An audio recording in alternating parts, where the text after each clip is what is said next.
ভয়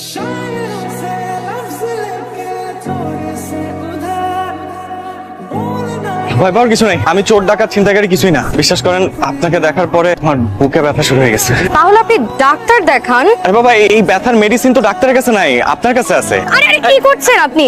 আমি অয়ন, নাম্বারটা সেভ করে দিলাম। আপনার যদি কোনোদিন মনে হয় যে আপনি আমার ব্যথার মেডিসিন দিবেন, তাহলে আমাকে একটা ফোন দেন। তোমার আব্বু কি ডাকছো কেন? শুনো না, আমার ফুফাতো বোনের ছেলে জয়নাল আছে না, কয়দিন আগে ওর বউটা মারা গেল। অল্প কয়দিনের বিয়ে, বউটা মারা গেল। আমি বলছিলাম কি, তোমার যদি জয়নালের সাথে বিয়ে দেওয়া যায় কেমন হয়? কিন্তু ওর তো দুটো বাচ্চা আছে। তাতে কি, আর টাকা তো আছে, একেবারে পায়ের উপর পা দিয়ে রাজরানী হয়ে থাকবে তমা। ওকে, এত সকালে? আমি তমা। তোমাকে আপনার কি বুকে ব্যথা এখনো আছে নাকি চলে গেছে? আছে, ব্যথা আছে, অনেক ব্যথা। মিস্টার অয়ন, আপনি ব্যথা কি কমাতে চান নাকি এই ব্যথা নিয়ে বাকি জীবন কাটাতে চান? কমাতে চাই, কমাতে চাই। তাহলে আমি একটা অ্যাড্রেস এসএমএস করে দিচ্ছি, 1 ঘন্টা পর এখানে চলে আসবেন। আমি বাড়ি থেকে পালিয়ে আসছি। পালিয়ে আসছেন কেন? সেই কথা না হয় পরে বলি। বাসা কোথায়? 13 নম্বর সেক্টর 4 নম্বর রোড। আসেন। কোথায় যাচ্ছি? ওঠেন, তারপর বলতেছি। আসেন। আসসালামু আলাইকুম আঙ্কেল।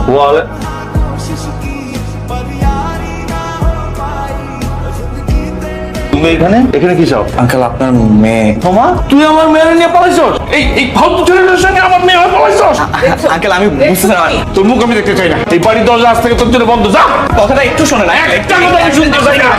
শোনো বাবা।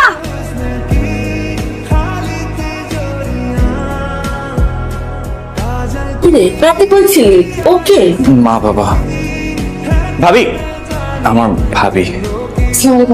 ওয়ালাইকুম আসসালাম। অয়ন ওকে? ভাবি, ও তমা বাসা থেকে রাগ করে চলে আসছে, তো আমাদের বাসায় নিয়ে আসছি। কয়টা দিন থাকবে। তোর আগে এটা ভাবা উচিত ছিল এই বাসায় তোর নিজের থাকার জায়গা আছে কিনা।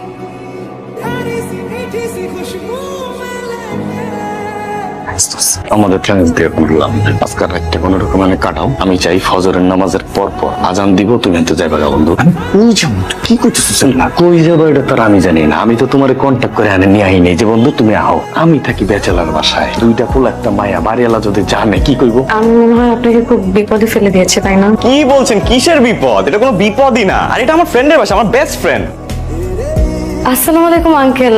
ওয়ালাইকুম আসসালাম। মামুনি, তুমি এখানে? আঙ্কেল, এটা আমার হাজবেন্ডের বাসা। ওই রাব্বি তোমার হাজবেন্ড? না না আঙ্কেল, রাব্বি ভাই আমার হাজবেন্ড না, উনি আমার হাজবেন্ডের ফ্রেন্ড হয়। তোমার হাজবেন্ডের নাম কি? অয়ন। আসলে আঙ্কেল, আপাতত ও কোনো চাকরি করছে না, তো তাই আমরা রাব্বি ভাইয়ের বাসায় কিছুদিন থাকবো। ব্যাচেলার বাসায় আপনি একটা মায়া ঢুকলে কে কি করতে পারে বুঝছ না? আমার বিপদ আলাইস না, এমনি আমি ভাড়া বলে দিতে পারি না। হ্যালো বন্ধু, কেমন আছিস বল? তুই কি ভালো থাকতে দিছস? মেয়ের বিয়ে দিলি, একবারও বন্ধুরে জানাইলি না। শোন, তুই কিন্তু একটা সোনার টুকরা জামাই পাইছস। ওই ছেলে আমার একটা অনেক বড় উপকার করছে। কি বলিস? কে ফোন দিছিল? আমার এক বন্ধু। আপনার খাবার। খাবার আনার কি দরকার ছিল? আপনি রাতে খাবেন না? না, আমি তো রান্না করেছি আপনাদের জন্য। আপনি রান্না পারেন? আচ্ছা, কেন পারবো না? আপনি এক কাজ করেন, আপনি যে ফ্রেশ হয়ে আসেন, আমি খাবার বেড়ে দিচ্ছি। আচ্ছা শুনুন না, বলেন। বাড়িওয়ালা আঙ্কেল আসছিল আজকে বাসায়। আপনাকে দেখছে? হ্যাঁ, না দেখলে আমি কিভাবে জানলাম যে বাড়িওয়ালা আঙ্কেল আসছিল? আপনি বুঝতেছেন এখন কি ঝামেলাটা হবে? আপনাকে দেখে বলছে। আপনি তো অস্থির হচ্ছেন কেন? বাড়িওয়ালা আঙ্কেল আমার বাবার বন্ধু। আপনি যে ফ্রেশ হয়ে আসেন, আমি খাবার বেড়ে দিচ্ছি। যান, যে ফ্রেশ হয়ে আসেন। আচ্ছা শুনেন, বাড়িওয়ালা আঙ্কেলকে বলেছি যে আপনি আমার হাজব্যান্ড।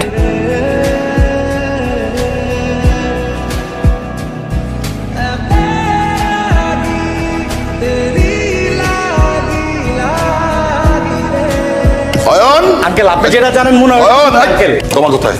তোমা, সাইফুল বন্ধু।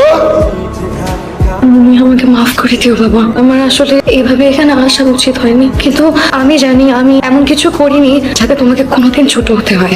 তুই আমাকে মাফ করে দিস। আমি তোর বিয়ের ব্যাপারে একটা ভুল সিদ্ধান্ত নিচ্ছিলাম তোর মায়ের কথা শুনে। বাবা, সেদিন তোমার কথা আমার শোনা উচিত ছিল, কিন্তু আমি তোমার কথাটা শুনে ভুল করেছি।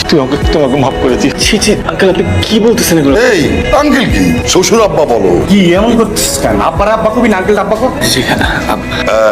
তুমি আমার বন্ধুর মেয়ের জামাই, তুমি একটা ব্যাচেলার ফ্ল্যাটে থাকবা, এটা আমার জন্য খুবই অপমানজনক। চলো নিচে, আমার একটা ফ্ল্যাট খালি আছে, ওখানে থাকবা, কিন্তু ফিরি না। এই তোমা, কার্ড দিয়েছি, ওই কার্ডের ঠিকানা মতো যাবা, তোমার চাকরির সমস্ত ব্যবস্থা করা আছে। প্রথম বেতন দিয়ে তুমি বাসা যাবা, তৃতীয় মাসের বেতন আমাকে দেবা।